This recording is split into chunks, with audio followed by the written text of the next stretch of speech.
Radio Split Ranch. Hello and welcome once again to Radio Split Ranch, a monthly visit with the Capital Region's great broadcasters of the past and sometimes present. I'm Warren Garling when I'm not on the radio. As we begin our fifth year of interviews with the many men and women who shaped radio and TV broadcasting in the great Northeast, I'd like to point out some corners we've recently turned. In the past few months, we've finally got around to including public broadcasting in our history lessons, which now finds itself at a crossroads with the defunding of the Corporation for Public Broadcasting. Last month, I interviewed a radio morning team together for the first time. In my rush to get that interview posted on my self-made schedule, an astute listener pointed out that I forgot to add Brian and Chrissy's call letter total to our running tab of stations worked at by our 50 or so guests so far. This count started out as a feature to kind of show the transient nature of radio and perhaps keep the listener coming back month after month. Well, now that we've learned the average broadcaster worked at 10 different sets of call letters over their career, I think the point has been made and noted. Moving on. This month is another conversation with a mainstay of our market and another first. It's my first interview with a broadcaster known specifically as a talk radio host.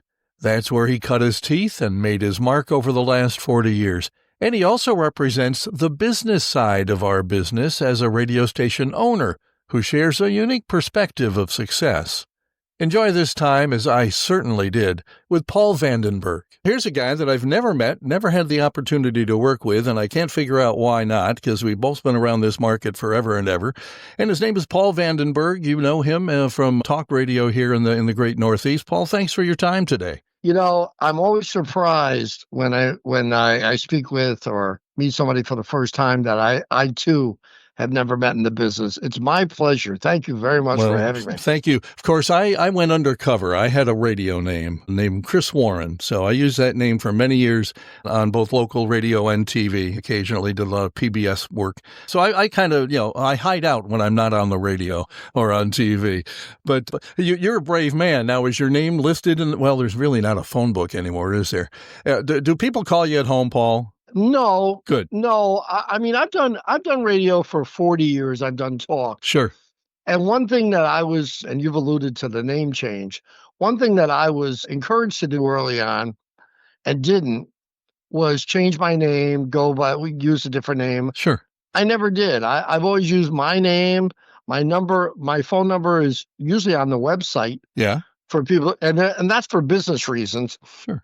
But I have never been harassed by people on the phone in all these years. I think that's got a little bit to do with doing talk radio versus personality radio. Maybe. Yeah, sure.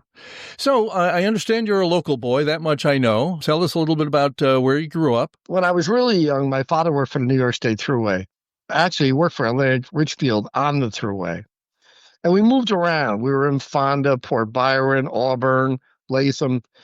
When I was about 6, I wound up in North Troy at a housing project called Corliss Park and was there throughout my youth. Went to elementary school there, high school, was there till I was 20, 21 years old. Okay. And then got out of there and was married, had children, and got into living some semblance of a normal life. Any post-high school education? Did you go to college? I went to Hudson Valley for 2 years, and I graduated from Siena. There you go. Okay, so you've got that background as well. I did 1 year of a junior college, so I have a half an associate's degree. I call it my half-ass degree, and it served me rather well over the years anyway. But so Siena. So what did you major in when you were in school? I majored in marketing. I'd gone to college early on after high school. Okay. I was not successful, but later on in life, after I had a couple of children, I went back to college and I got my bachelor's degree. Nice. Very good. Very good. And, well, that has put you in good stead, obviously, for the business that you're in, because you're not only, known as being on the radio, but you own the station that you're working for currently. So we'll get to all that as we go along. What happened after? Now, did you work at the Siena College radio station by any chance? I did not. When I was going to college, I was working full time. I was working for a company. I was not in broadcasting. Okay. I was working for a company called Gardway Manufacturing in Troy. who made rototillers, Sure. and worked for them in their manufacturing operation. I worked their accounting division, and I was a financial analyst when I left there in '86. It served me quite well, 10 years working for them. And during that period, I went to and finished college. It was after I left Garden Way that I decided that I'd like to try broadcasting on a more regular basis. What drew you to it? What kind of sparked that? When I was a kid in the projects, I don't know how this ever happened, but I got to know some disc jockeys in the area. One thing led to another, and these guys all do record hops all the time, all over the place. I got pretty good at engineering those record hops. There you go. So I was around radio when I was much younger, and I kind of liked it. Later on, after I was educated and had a little formal training in business, I thought it'd be something I'd like to try. Yeah. Not spinning records. I never wanted to be a DJ, but the talk concept really appealed to me. Interesting. So can you be a name dropper? Are there any names we'd recognize of the folks that you hung around with? I'm not sure. Jay Clark may be one. Well, sure. Yeah. From WTRY. Absolutely. Jay Clark, who I run into quite often now. Okay. Jay's real name is Jay LaPlante. I run into Jay at functions that talkers involved with. I've seen him at multiple New York State broadcasters functions. And I'll tell you, it's great when I run into him. It's great. Another guy I did a lot of work with, who I'm a big time fan of, is Fred Sidoti, a.k.a. Johnny Williams. Yeah. A.k.a. His last name was Roberts. Johnny, was it John? No. When he was at TRY. Bob Roberts. Yeah, Bob Roberts. Bob exactly. Roberts. Yeah. And I still in touch with him. I see him. I did a lot of work with Don Burns, who was long deceased. I used to do some hops with Rick Bennett. I'm going way back now. But these guys were always doing something. Sure. And they just got used to calling me because I could set things up and make it all. I could do all the work. And it was always fun. It was good. It was just what it did, Warren, was it gave me access to the radio station to a great degree. And I was in and out, and it was never a problem. I'd get in, I'd get out, and it was really nice. It was fun. It was a good period. Well, I have dropped a couple of hints only through Facebook. I think I found him on Facebook to Jay Clark. I really would like to interview him. So when we're done here, let's talk about how maybe you can connect me up with him, because he certainly was a part of my growing up and an influence for me, as was now Don Burns. Is that the one that went through WPTR back in like the mid-'60s sometime? Does that sound familiar? No. Don came here, I believe, from Rhode Island, but left here and went to WKBW in Buffalo. Okay, gotcha. And then I know was running an alternative rock station in Canada when he died in Toronto. Okay, all right. And that was the last I knew about him. He's been gone for a long time. Has he? Okay, all right. No, I'm thinking of somebody different. Getting to my age, I'm just happy that I still remember my name. In fact, the other name that I used to use as well. In any event, you stuck with your name and you hung out with these guys, and so the spark is lit. And what does it lead you to? What's your first gig? The first actual on-air radio job I had was at a station, WWCN. It was the old WOKO. Yep. 1400. That was a station in the mid-'80s that was owned by some folks down in New Jersey. And it was all local talk. And none of the people there, I don't believe, except for me maybe, were local. Well, no, Dave Lucas was there. Excuse me. Okay. Dave Lucas was there. He was local. And Dave is still working and broadcasting in this area. And Dave was there. Jeff Bellinger was there, but Jeff wasn't a local guy. Jeff was from somewhere else. He was there. Joe Hennessy was there, but Joe's deceased. And Dan Levy was there, who is working at Channel 13 now. Yeah. Dan was there. So there were some local guys, but not many. Most of the guys that were there, the talent, were from out of town. Gotcha. Did you cross paths with Mark Kaplan, by any chance? I didn't cross paths with him at any radio stations, but I did cross paths with him professionally later on. Yes. Gotcha. Yeah, he was one of my oldest friends, and dearly missed. But it's interesting. Mark was always very good. He texted me a lot, and I always had a good relationship with him. I was sorry to have heard what happened. Yeah, absolutely. Just gone too young. So you're at WWCN, and you're doing a shift, a talk shift? I'm doing some part-time. I'm doing weekends, and the station went under. And we were all done. And that was that. That's that. And I was very fortunate then. I'd only worked at the business a year, But I was very fortunate. Tom Maley was running WQBK, the station that I now own part of. Okay. And Tom was running the station, and Tom hired me to come over and work some part-time and work with Steve Fitz. And I did. I went over, I worked with Steve and worked with Tom.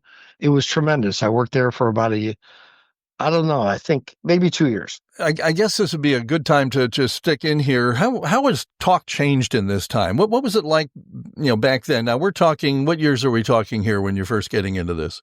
We're talking about the mid to late 80s. 80s, okay. All right. And what do you think's changed, between then and today?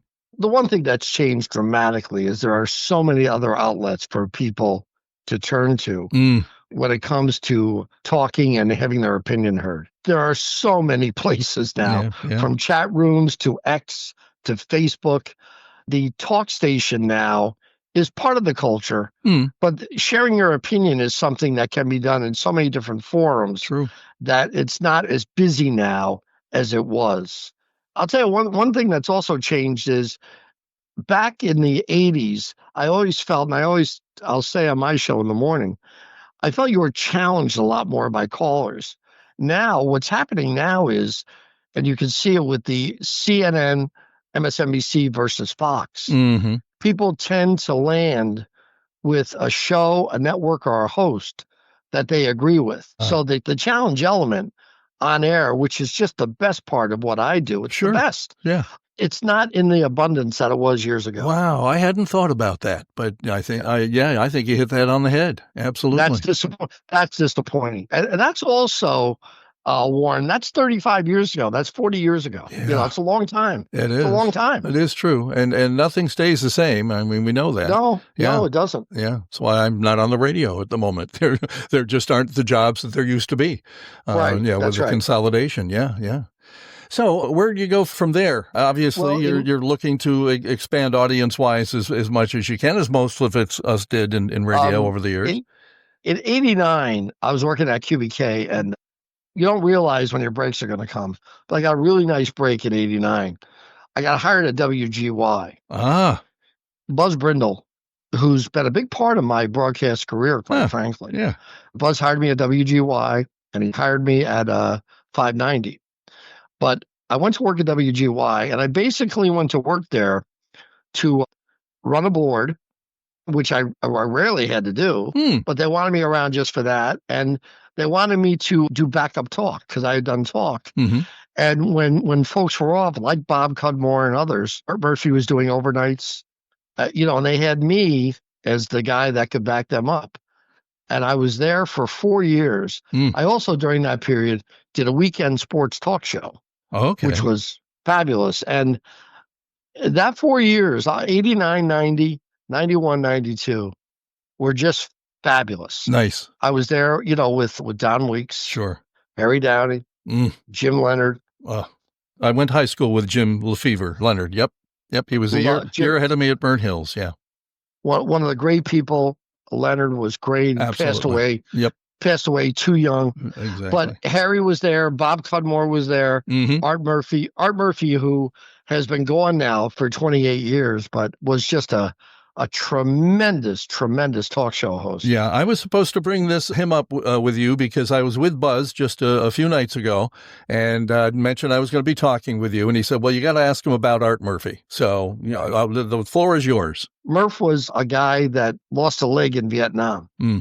Lay in a hospital in Boston for a long time and became a big fan of the Larry Glick show. Larry did overnight, I believe it was WBZ. WBZ, yep. I listened to him when I was in college in Boston, absolutely. And Art became a big fan, and when he got out of the hospital, became a talk show host. Now, Murph was not a guy that had a real big opinion ideologically. Okay. But he was just a tremendous listener and a guy that would love to talk to you. Nice. And he turned his overnight show into something of, it was a lot of nicknames and it was a lot of long conversations. 90 seconds, you were just saying hello. And, a lot of people stayed on for a long time. Wow. He had a terrific show, a really good show. When he left there, he stayed in the business a little while longer and got out. And then unfortunately passed away back in 1997. But he and I were probably ideologically different. but it didn't matter to me because he was just a marvelous guy. You know, you meet, it doesn't matter what business you're in. We happen to be a broadcasting, Warren. You just meet this eclectic group of people along the way, Absolutely, yeah. which just influence your entire life, and he was one of them. Sure. And you know what I find interesting? I've got some friends that I've only found out in the last few years we don't agree politically, but before those conversations came up, and even afterwards, it didn't matter. These were just people I liked, I enjoyed working with, in some cases working for. And it wasn't until, again, the last, 8, 9 years that it's gotten to be, contentious at times. So I just, and with those folks, we just avoid that. That's all. We just don't talk about that stuff because I enjoy these people too much. And I like to call them a friend, Yep, I hear you. So you're at WGY and, working with Buzz and Art and all the names you mentioned there. Don was gone by the time I started this project, but he's been mentioned many times. And I did interview Chuck Custer a few years back. The stories he was able to tell, and as a successor to Don, it was just quite an hour. But what goes on from there? Now, what made you leave GY, or wasn't it your choice? What happened was, and by the way, I can't go on without you mentioning Chuck also. Okay. Because Chuck and I were a lot younger and we were together there. I always found him to be such an enjoyable guy to be around. Absolutely. And I'm disappointed. I've got a few disappointments, not many, later in my career, but I'm disappointed that we never got back together again after I left there because we were real young. And I think I always had a pretty good idea I'd stay around here because of my children and my wife. But I always thought, gee, we'll all be back together again someday anyway. It never happened. But he was a marvelous guy. So I was working over there for 4 years, and I had a full-time job I was working at. So I was really working part-time. Oh, okay. What happened was Bill Brady was running WQBK at the time. Okay. And the station I now own a piece of. And he called me and asked me if I do afternoons. Yeah, why not? If I'm going to try this, let's do it. If, I have a chance to do this every day. So in February of 93, I went to work doing afternoons at QBK. We had a really, really good run for like 10 months. Okay. And I mean, really good numbers, really good revenue. Nice. Everything was good. And the late Bill Hunt was the general manager at the time. And Bill asked me to go on mornings. Wow. Which I really was not the least bit interested in doing. Well, I'll give you, getting up at that hour, I did that for many years. Yeah, getting up in those hours is not fun. I didn't care about the getting up, though. That didn't bother me. Okay. What bothered me at the time, and I think it's kind of held true in my career, though I can't complain about my career. Yeah. What bothered me was the idea that I didn't think my type of talk show would work in the morning. And the truth is, it doesn't. Interesting. My type of talk show is a couple of topics, put them out there, grind them into the ground and just take phone calls. Okay. And it's hard. You can't do that in the morning. I've never been able to do it in the morning. I've done mornings now for 31 years. Okay. I did the morning thing anyway. I thought, okay, let's give it a run.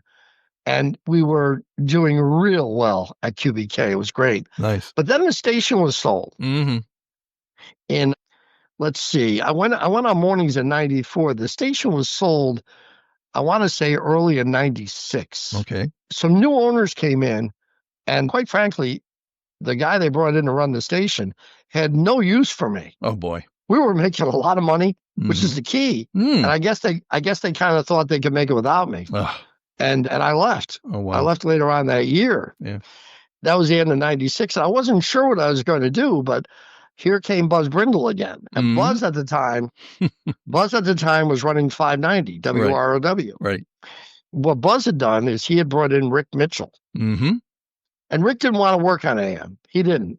And he left right away. And I got to know Rick later in my career, who's just a sterling guy. Absolutely. I love Rick Mitchell. Yep. But anyway, Buzz called me. He said, you want to do mornings? And I said, sure. Because a lot of that had to do with it was Buzz, because I worked for Buzz for 3 years at GY. Sure. And Buzz is great. Yeah. So I said, okay, I'll come over.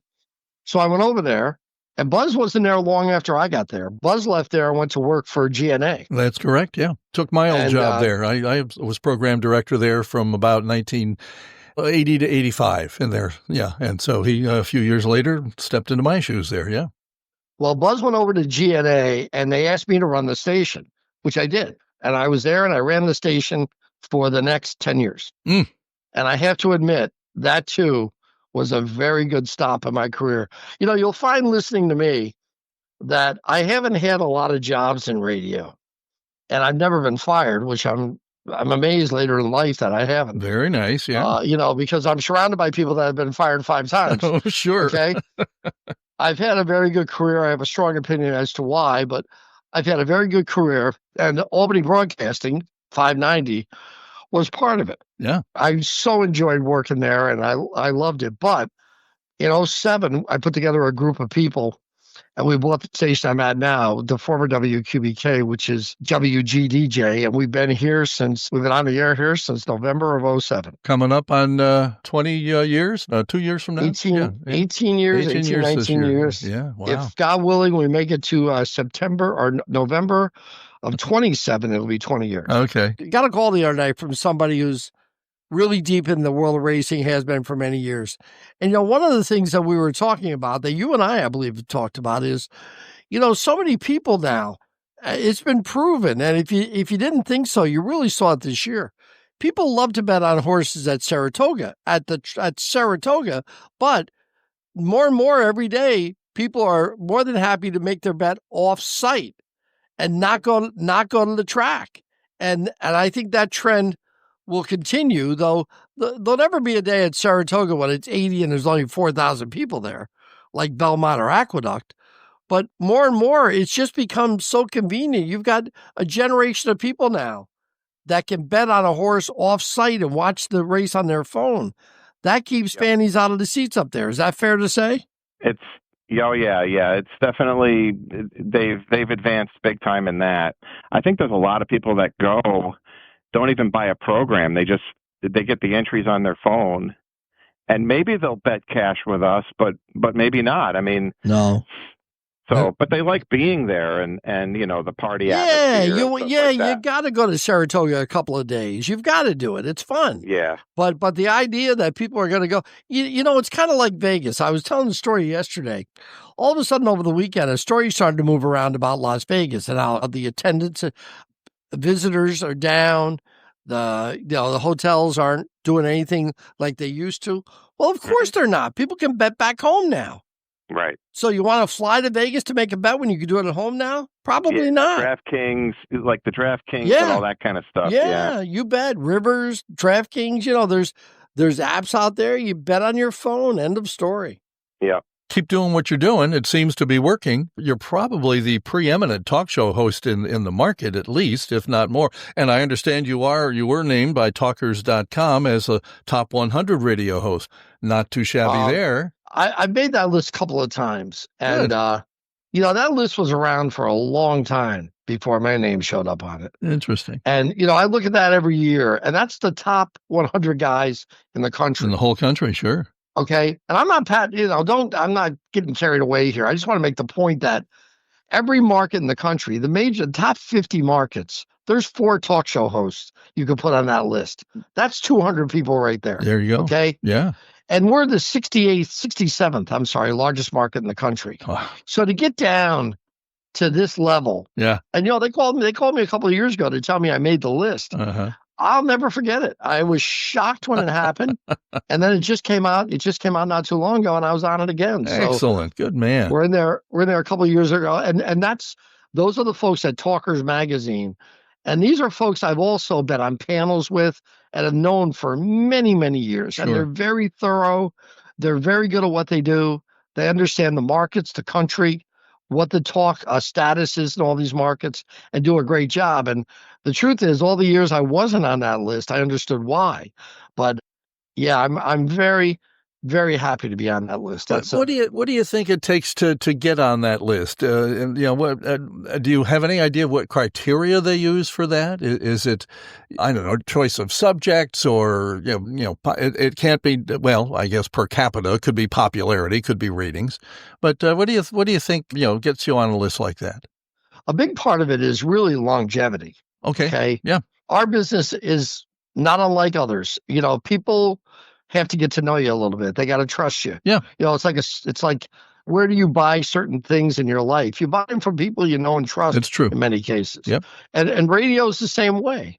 When you talk about the people that compile the information that goes into who's going to be a top 100 talk show host in the country, these are people that have been around a while. They've heard about you here and there a little bit. Then all of a sudden they hear about you a little bit more and a little bit more. Okay. Then they look in you and they see, okay, 20, 25 years doing mornings. His numbers are good. Obviously the revenue is good, because that's a big part of this too. Well, it is a business. Yeah, it is a business. Yeah. Warren, and that's one thing that throughout the years, all the years I've been in broadcasting, it's the one thing that the listener and the fan and the user leave out, but it's imperative if you want to stay in the job. And one thing that's always worked for me all these years is I've been a driver of my own revenue for the station. Nice. But not to get off track here, they know about that too. They know that it's a little station, it's in Albany, but somehow it's on the air, and they check around and they find out certain things, and you've been a bit fair. They like you if you're a little bit fair. All those things accumulate up to the idea that they consider you to be a top 100 guy. Nice. That's all. Very nice. Yeah. Tell me about your typical day. Let's talk a typical day first, and then let's talk some days you might remember more than others. But what's your typical day like as far as, show prep and getting ready to do it, and then, doing it? Tell us a little bit about that. I get up every morning at approximately 2:45. Oh, yay. I get up, I get my things done at the house, which are minimal because I usually get them done before I go to bed. Good. I leave the house. I stop, I buy the morning paper at exit 8 of the Northway, and I'm in my office by 3:45. Okay. I know 5:30 because we have 45 minutes to get ready. And I use all of it. I mean, there's so many different publications and news sources that I go through before I go on the air that you really need the full hour and 45. 2 hours would be better. I go on the air at 5:30 and I'm on the air till 10 o'clock. And, that of course includes all the things you do, the commercials, the traffic, the weather, sure, the talk, the phone calls, all that till 10. Okay. I'm off the air at 10 o'clock. I've always got something waiting in the office for me, which I try to get done quickly, because what I want to do as soon as I get the things that demand the most importance done is I go to the gym and get in the treadmill. There you go. That's important. And the reason I do that is I had the cancer fight back in 2012 and I got through it. But one of the things I learned in the cancer fight was stay on your feet. I was always in pretty good shape anyway. Mm-hmm. When I had the cancer fight, I started to get on the treadmill every day, not here and there. I'm on every day. Nice. Even if it's just a couple of miles, get on the treadmill, take a steam, and go back to work. And I get back to the office. I have lunch about noontime. And then I'm in my office until 3:30, usually about 3:30, 3:45. I go home. So you're doing pretty much a 12-hour workday. Yeah, but Warren, I always tell people it's different when you got a piece of it. When you've got a piece of it, it's really different. I've worked for people, and they always got the best effort out of me. There was never any question about that. When it's partly yours, and the people are here because they came with you, and the listeners are still writing to you, it's a little bit different. Sure. And you're, supporting other folks. I mean, the success of the station is everybody combined, and there's a payroll. Yeah. And so there's a payroll. Every 2 weeks there's a payroll, and I haven't missed one yet. Ah, nice. And it's interesting you say that, because it gets back to what I said earlier about the business part of the business. Mm-hmm. I always felt that there were people that looked at radio and thought, if you just get a station, there's some fund out there that just starts sending you money. And that's not the case at all. It just isn't. You've got to get clients.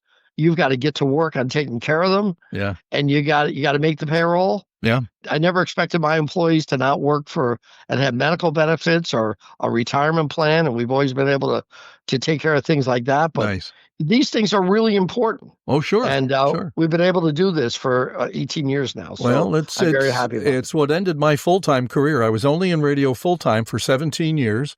Right. And and all of a sudden, out of the blue, after 10 years with WGNA, I'm gone. And, no real good explanation. Well, in a few months, the station went up for sale. And I had been one of the top paid guys on the station, because I'd been there as long as I was. I was program director. I actually became an off-air PD for a while. I didn't have a regular shift. And so the station wasn't making the money it needed to, succeed. And they wound up selling it a few months later. And then I understood. Okay. And it's also one of the reasons I didn't stay in it. I decided, maybe my wife actually said, you think there's something else out there where you could make more money? And I said, yeah, probably, And so it was always my first love. So within 2 years of entering a completely different career, within 2 years, I was back part-time because it's in the blood. I saw my first radio station at 11 and I said, this is it. This is what I'm going to do. And so, and I did it for over 50 years and it was, terrific. But the changes in those 50 years, but I learned very early on, it's a business. And, that's been the result of any other firings I've had over the years. It's, been downsizing because it's a business. They needed to continue to make money. That's the hard part. Yeah. So things are going well there. Tell me about now a different type of day, a day that sticks in your mind. Maybe there's more than one over the last few years that, and beyond. I mean, your whole career. Are there days and times that, have stuck with you and things that happened that you felt like you were at the center of something and, important to be there? There's a couple of things. Buying the station was a big deal. Oh, yeah. Okay. Yeah. I was 50 years old. I just hadn't made any money in my life, really. Mm-hmm. So buying the station was a big deal. Getting the people together and going through all that. That was big. And it's worked out real well ever since. Mm-hmm. So that was big. The New York State broadcasters put me in the Hall of Fame. That was a big deal too. Oh, yeah. Yeah. That was nice. That was a very big deal. That was great. Yeah. And that's Joe Riley. Yep. That's Joe and Mike and all the people over there. Sure. And Sure. that was great. That worked out fantastic. Joe, I interviewed a while back, probably not even a year ago now, and it just an interview I really was not expecting. I enjoyed it so much. He is such a personality, and it's just in his blood. And for all the years that he was able to run that Broadcasters Association, it's just kudos, tremendous. Well, he is a very entertaining, very knowledgeable, marvelous guy. Yeah. That was a shock to me when they called me and said that I was going to go in the Hall of Fame. Wow. So that was a very big deal too. And of course, there's been interviews over the years that you do, and you're just, when I had Trump on, that was fantastic. Okay. You get lucky, you get a couple of big people on, and but the truth is, I've been doing this for almost 40 years. Yeah. The real truth is, people have supported me. Mm-hmm. It's not one of those deals where I did this 6 months and you're fleeting. Yeah. I've been able to do this since 1986. To be able to have done this for so long and still be able to do it and still be able to pay the bills and meet the payroll is really a tremendous feeling. It really is. It's just tremendous. Especially I'm forever thankful. Yeah, and especially in this day and age with the consolidation that's gone on with major corporations owning, I dare say, the majority of stations in this country. What you're able to do and be successful at is a little bit more of an anomaly now. It is, and one of I'll tell you a little secret here. Okay. Not a secret, but I brought this up on the air. Over the years, I've been very, very lucky. I'll tell you, early in my career, one of the people that I would see at major events would always admire from afar was Walter Sabo, who is probably the single best known consultant in the history of broadcasting. Okay. All the major stations, the Canadian Broadcasting Association. One day, and I'm running this little station in Albany, New York, and I get an email from Walter Sabo. I'm like, what? Mm-hmm. And I read it, and he was congratulating me. He had heard about the station and listened to it on the internet a few days and congratulated us for sticking to the idea of doing a local talk station where you took local calls. Yeah. Because the truth is, and he's right, there aren't that many left out there. It's They're true. just not out there. No, it's a Nobody dying wants to put breed. the Yeah. It's a lot of work. Yep. It really is. It's a lot of work. I don't mind doing it. I'm not crying about it. But there's so many things you gotta stay on top of, because it's not like you have an overabundance of employees, which is another issue with broadcasting now. Yeah. A lot of people, absolutely. Starting with salespeople, there just aren't a lot left. That's true. And there's people that'll take a run at it, but it's hard to do. Mm-hmm. So Walter Stabo reaching out to me was always one of the things that I remember so well, and I'll always be appreciative of, because it makes you feel like you're doing the right thing. Mm-hmm. And I always felt we have. Yeah. But the broadcasters, I'm forever grateful to, with Joe, Dave, and all the great folks over there. Now, you alluded to special guests and being able to talk with some people that you probably never thought you'd be connected to, the current president being one. What others stand out in your mind? What other surprises did you come across talking to somebody, some names we might know? Well, it's not a question of, big, fantastic, over-the-top folks, but there have been people I've had on over the years that were just plain entertaining. I remember having John Aston. Is that the actor? Yeah. From the Addams Family. Exactly. Yeah, John Aston. Yeah. I had John on one morning. I said to him, and he was doing a play at Proctor's. Sure. And somebody called me and said, we have him on. I said, of course I will. Blah, blah, blah. We talked about the play. And I said to him, out of the blue, I said to him, hey, you don't mind if I ask you a couple of things about the Addams Family, do you? And he said, of course I don't. Come on. And we talked about the Addams Family for like 15 minutes. And, that sounds small to a degree, but those are the things, the surprises. Mm-hmm. You get somebody on, all of a sudden you wind up in a conversation. Somebody reached out to me once to have, and I forget his name now, and I'm embarrassed, but he was one of the characters in The Godfather. Okay. The brother-in-law that got murdered on the front seat of the car. They choked him. Okay, yeah. It's blanking. I'm blanking at the moment too. The guy that set up. Exactly, Sonny. Yeah. Sonny set up Sonny, and I had him on one day, and he started telling these tremendous stories. Yeah. But he was in a relationship with Marilyn Monroe. Oh my gosh. And it was sexual. And he starts telling these unbelievable stories about the set at The Godfather. My God. And what was going on there. Yeah. And, it's one of those deals. And when I got him off the air, I never took a commercial break, nothing. I couldn't. And when I got him off the air, there's 15, 20, 25 emails already. And I got more than 100 that day. Wow. It's not, one thing about doing what I do, it's not the guy you have on. Mm-hmm. Like, I remember I had Alexander Haig on one night. This is years ago. Mm-hmm. Years ago. I was working at GY. I had Alexander Haig on one night, and I had taped the interview. And Bob Cudmore had Mario Cuomo in the other studio. And all Mario wanted to know about was what Alexander Haig had to say. And, what did Haig say? What did he say about this? Yeah. Unfortunately, Mr. Haig had answered all the questions that Mario wanted to know about. Mm-hmm. And, and I think about that night too, having Haig and Mr. Cuomo in the same night. It's not nights like that stand out as much as the ones where it just kind of goes off the wheel and you wind up talking about things that you never expected to get into. Isn't that crazy? Today's world of talk is probably too much politics. I agree. Way too much. I agree. And what happens is, because there's such a demand for it, you stop becoming creative in other areas. And I'm going to be 70 in a couple of months. I don't know how much time I want to go back recreating my career, but it's becoming a little difficult now to get away from the political conversations. Yeah. And it's kind of sad, to be honest with you, because I agree. Especially because we seem so divided, and it's, I don't want to get too deep into it because, we're not on a talk show here, but the bottom line is, I didn't know my neighbor's political leanings for 30 years.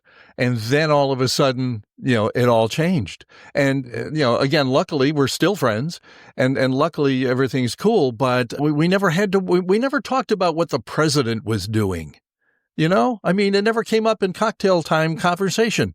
it just, America was America, and we were plugging on, and, we got through, 2008, we got through, 9/11, we got through all these things, but we never, sat and said, well, just see what the president's done today, and that just blows my mind how much it's changed and how much it's a part of our lives. And I guess the internet has a lot to do with that and cable TV and that sort of stuff. But anyway, I spent a lot of time working with and for Steve Fitz too. Boy, I never had the chance to meet the man, but I've never heard anything bad about him. Steve Fitz was a marvelous guy who, if you listen to Steve and those that are left that still remember him, he's really on the serious side, tremendous guy. But I spent a lot of time with him away from the microphone. I got to tell you, he's one of the more entertaining, funniest people I've ever been around. Yeah. And the other guy that I was with during that period was Tom Maley, who I also hold in such high regard. Just one of the great people. And these are people who have been really supportive of me. Nice. Over the years. Yeah. And, Steve's been going for a while now, but I talked to Tom, who's now a spokesperson for the state, and really tremendous people. Yeah. And he's also having great success as a voice actor now. Well, he should. Yeah. He should. He's got one of the great voices ever in this area. Absolutely. Tom is also a guy that when you put a camera on him, TV, he's very comfortable. Yes, he is. Very comfortable. Absolutely. Yep. And I always admired that. Another thing here too, Warren, that I don't want to not mention is I also had a very nice run at Channel 10 with John McLaughlin, who was always very good to me also. John was there, and we used to do the show every Sunday morning. We tape it on Thursday for Sunday. And it was always John and myself, Carol DeMar from the Times-Union. Dan Lynch was a part of it for a while. Carl Strock was on there. And, of course, Fred LeBrun. Yeah. And, we did that show for a long time. And when they stopped it, it was disappointing. Yeah. And people still ask me about it. But, you do those things along the way. You wind up doing a lot of them. And people remember it. I'm always quick to point out that these things were really helpful to me in building up the career that I've had. Well, it sounds like you have had quite a career, which when you were a kid, probably never thought it would go that direction. I did not. Yeah. You're 100% correct. Yeah. I'm not quite sure that even when I started doing this, it would stay in this direction. Yeah. But to get back to something I brought up earlier, I'm not a guy that's worked for a whole lot of different people in my life. I've always been, when I've gotten into a place, I can stay there because number one, I work every day. And number two, I learned early on quickly that the best salesman for me is me. Yeah. And I was able to take that responsibility on for myself, which has allowed me first at 590 and now here. And you're right. You mentioned it earlier. You're correct. Very small radio stations. And people have asked me why, I've stayed at the smaller stations. Well, because we had them monetized and we were able to make money with them. And when you can do that, there's no need to be running down the street to another station. Stay where you are. That's true. Very true. Well, Paul, this has been delightful. What do you see for the future here in wrapping up? You're obviously shooting for that 20 years at your current station that you own. And what do you see happening? And you're turning, a milestone here shortly as well, age-wise. So what do you see in the future? Well, as far as broadcasting goes, a couple of things. Number one, I don't see a great future for what I do. And when I say what I do, I mean local talk. I have a local talk show every morning, 4.5 hours. And we also do a local talk show in the afternoon for 3 hours. 7.5 hours every day is dedicated to local call-in talk radio. Wow. I think it'll all go away when I go away. I don't know of anybody around here, Warren, that's prepared to step in and do this. And again, I've been around people that have thought about it, but the reality is you've got to create it yourself. You got to build it yourself. And it takes time. And a lot of people don't want to do that. So I'm very concerned. There'll always be a talk show to turn to, but it probably won't emanate here in this area. Yeah. It'll always emanate in New York, Washington, or Los Angeles. Yeah. So I'm down on that part right now, but hopefully somebody will step in and fill the gap.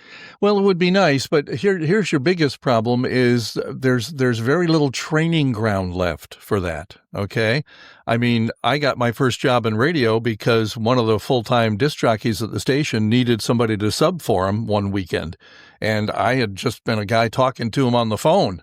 And he thought I could probably handle it. He just knew enough about me and my personality and my desire to be on the radio at 16 that they gave me a chance. And I wind up working 3 to 7 drive the whole summer of 1969 at a small, station in Schenectady playing top 40 music. I was a pig in what. It just blew my mind. And I said, this wasn't hard at all. I only wanted to do it for 5 years before I could. But, and now there just doesn't seem to be any place where you can step into that small station, get your feet wet, get to know how to do things, climb up, and then eventually be a station owner and a morning personality, which is what you do. Well, I'll tell you one thing, not to disappoint you, but there also aren't a lot of people trying to step into that. Well, that's true.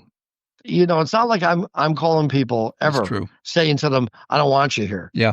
And you and I can relate to this because we started at the ground level, and that is even board operators, which aren't in the demand that they are today, that they were 40 years ago. Yeah, sure. Computers have taken that over. Yeah.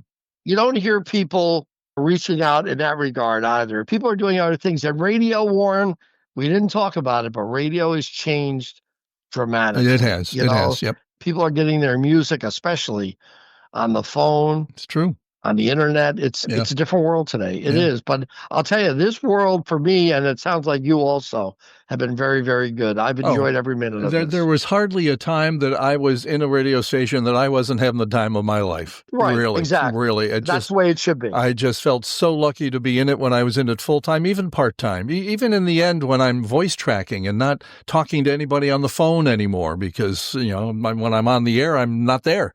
Even those days were still a challenge, were still exciting to me right up to the very end in 2020. Yeah. So I have no regrets in that respect either. And now it's just a real kick to be able to talk to folks like you and, relive a little bit of that time and make sure that it's recorded for history. So I want to thank you again, Paul, for making that time today. Isn't it almost your bedtime? It's going on 2:00 in the afternoon here. No, I'm in the office. I'll be here for about another hour and a half, 2 hours. And I didn't tell you, I go to bed every night at 7:00. Wow. So. Okay. Yeah. So prime time ain't what it used to be. Yeah. No, it's not, but it's okay with me. It's just my wife and I. That's great. And she gets the TV to herself all night. Sounds great. Again, Paul, thanks and continued success for whatever you're going to, find the next chapter to be. Thank you, Warren. Thank you very much. Radio Split Ranch. You heard Paul and I talk about the fun involved with a job that never seems like a job, and I'm going to add podcast host to that list. Interviewing people who talk for a living is nowhere near a job. It's a privilege. It's easy. Thanks to Paul again for skipping his lunch recently to fit me into his crazy schedule. So you'd think this would be a great spot for me to add an old air check of my days doing talk radio. Only one problem, it's a format I never encountered, if you don't count a couple of times subbing for Joe Gallagher weekends on WGY some 20 years ago. While I've hosted a few interview shows on public television in my time, thank God most of those tapes disintegrated long, long ago. Instead, I've got a few minutes here of my first show back on the air on 98.3 WTRY some 24 years ago next month. Following the 9/11 attacks on America, this is just like 11 days later. It's an interesting mix of entertainment and fundraising for the victims of that infamous day in history. Patriotism was at its peak.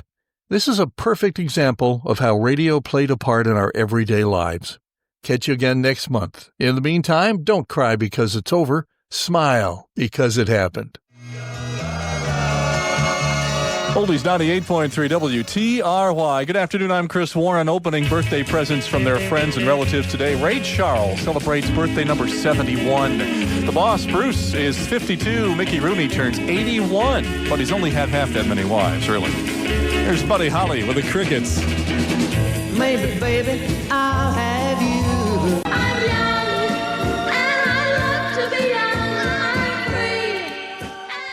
Oldies 98.3 WTRY with a girl from Tenafly, New Jersey, who at the age of 17 was singing in a hotel cocktail lounge in Manhattan when Quincy Jones heard her sing and signed her up. Leslie Gore on Oldies 98. Got more great oldies like that coming up. Sure do. How about the one from The Outsiders? Remember that? Time Won't Let Me? It's coming up next on Oldies 98. As a parent and an employee. Oldies 98.3 WTRY with the Angels. He went away and you hung around. Oldies 98.3 WTRY with the Righteous Brothers. You've lost that lovin' feeling. No, don't do that. Don't do that. Keep that lovin' feeling. And to help you out, Arista Records is re-releasing Whitney Houston's soaring rendition of the Star-Spangled Banner. You remember that rallied the nation during the Gulf War back in 91. Proceeds this time around will benefit the New York Firefighters Disaster Relief Fund and the New York Fraternal Order of Police. Two more worthy organizations I can't think of at this day and time, and probably won't be able to for a long time. So check it out. It'll be in record stores shortly. You can have your own copy and help out some folks at the same time. Got some more rock and roll oldies coming up next. Clear Channel joins the Capital Region in extending sympathy and support to the families of victims and survivors of the recent terrorist attack on America. A disaster relief fund has been opened at Hudson River Bank, and we ask you to please show your support by giving whatever you can to help these people in need. Just visit any branch of Hudson River Bank and Trust and make your donation to the Clear Channel Cares account for disaster relief. Or write a check payable to Clear Channel Cares and send it to Hudson River Bank, P.O. Box 76, Hudson, New York, 12534. Oldies 98.3 WTRY. Good afternoon, I'm Chris Warren. Here's the record you wouldn't even lend to your very best friend when you first bought it. You just had to keep this one close by and play it again and again and again. It's Jackie Wilson on Oldies 98 WTRY. Your love. Hi, this is Donny Osmond. Hi, this is Marie Osmond. Hi, this is Christina Applegate. Yo, what's up? This is Evan Seinfeld from Biohazard, Brooklyn, New York. Hi, this is Paige O'Hara, the voice of Belle from Disney's film Beauty and the Beast. This is Cuba Gooding Jr.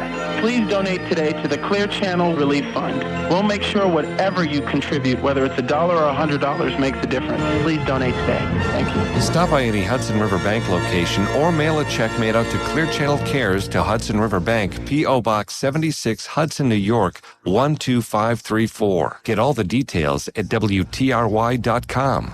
Thank you from all of us at 98.3 WTRY.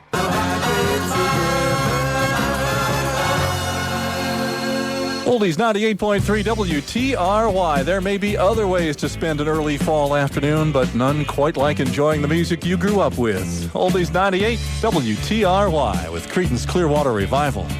You left a good job in the city. It's Chris, Paul McCartney's new album coming out, Driving Rain, a couple months off, early November it'll be out. 15 new tracks on there, a couple of them with his son James playing guitar. Here's Paul with his mates from back in 65, the Beatles on Oldies 98. No reply.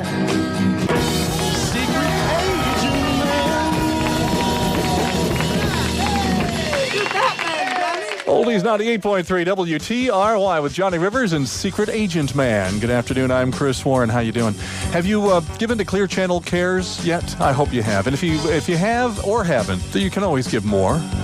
Check it out. Drop off to the Hudson River Bank branch near you, whatever you can afford to give, or you can mail a check to us if you'd like, made out to Clear Channel Cares, care of Hudson River Bank, Post Office Box 76, he's trying to say, Hudson, New York, 12534. You will feel better for it. It'll make your weekend. It will.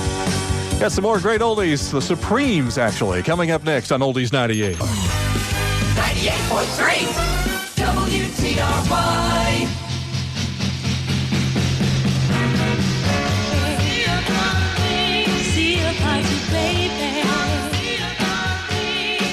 Oldies 98.3 WTRY. Good afternoon, I'm Chris Warren, a man who truly believes he was put on this earth to put a little smile on your face. Here's one that'll do it. The Kingsmen on Oldies 98.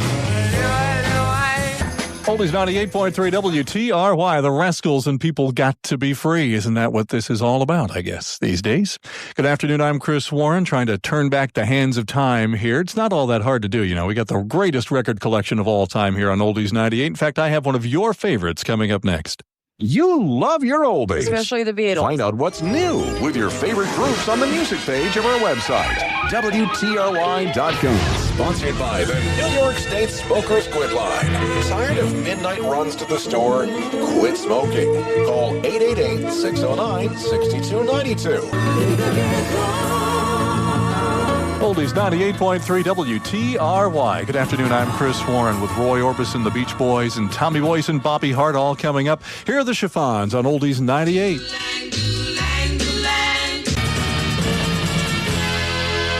Oldies 98.3 WTRY with the guys that probably started it all. Here's Bill Haley and his comments. 1, 2, 3 o'clock, 4 o'clock, rock.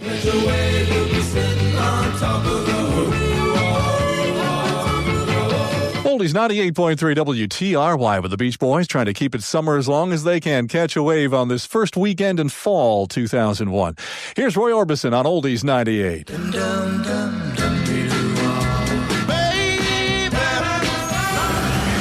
We are called to respond to terror now.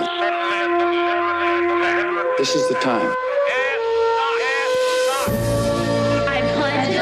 There's a mood in the air. We're all brothers. We don't have Democrats, Republicans anymore. We all got to stick together. We only have Americans. Feeling a sense of solidarity. Fight a good fight. Let's do it. America is beautiful.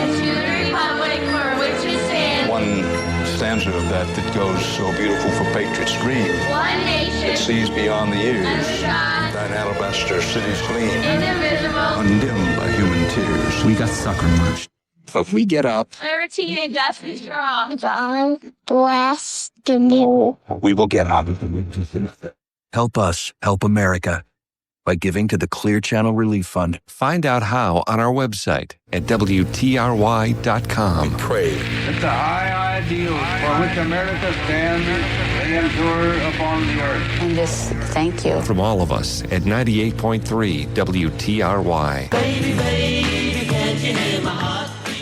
Oldies 98.3 WTRY. Good afternoon, I'm Chris Warren with a hard drive full of memories from the days when we called the music Top 40.